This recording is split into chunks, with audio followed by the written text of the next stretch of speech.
do you feel is your own personal calling to that?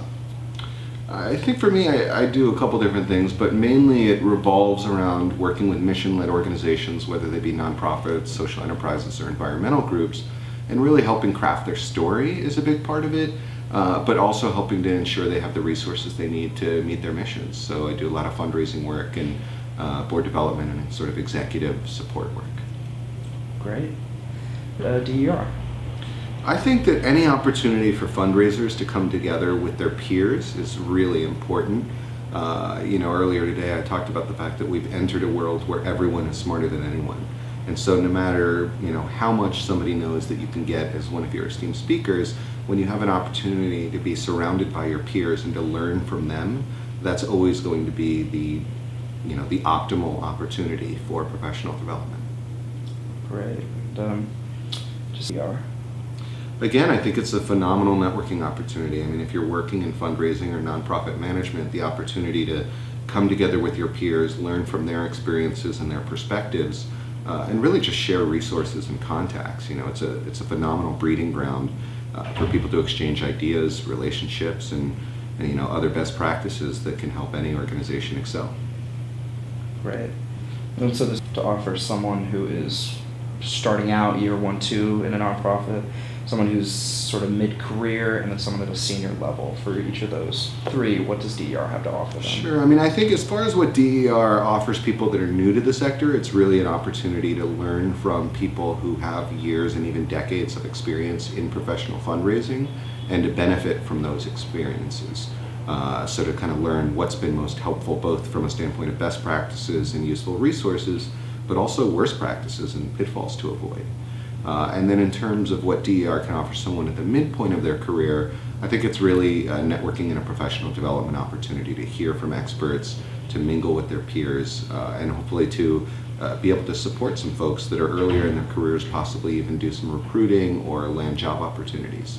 And then finally, in terms of where DER can really benefit some of the more seasoned development professionals, it's an opportunity to give back and to support some of those folks that are earlier in their careers or at the mid-level, whether that's to hire folks or recruit volunteers or interns. But it's also an opportunity to kind of sharpen the saw and keep their professional development up to date in terms of what are some of the pressing issues, like how to use social media, not just in general to tell an organization's story, but how to use it to raise money for an organization.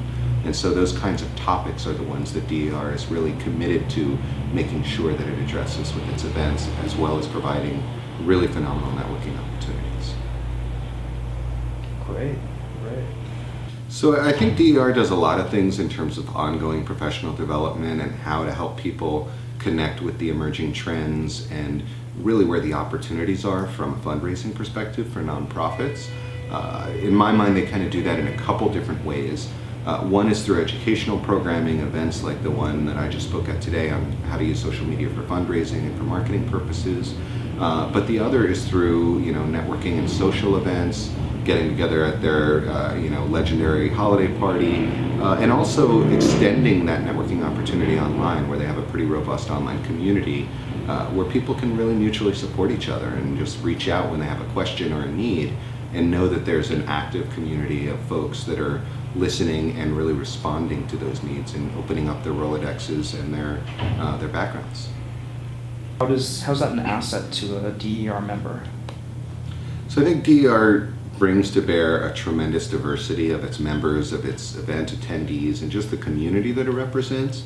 And any time development or any nonprofit executive has the opportunity to mix and mingle with folks that don't just share their same interest area or their same background, whether that's ethnically or geographically, but really bring a diversity of different perspectives, a diversity of different experiences to the table, it's a really phenomenal professional development and networking opportunity, because ultimately all nonprofits are facing a pretty similar set of issues. And so any chance we get to learn from the experience and the perspective of other people and really understand how they've dealt with some of the issues around fundraising, around program delivery, around innovative uses of technology, we all have a huge opportunity to learn from this.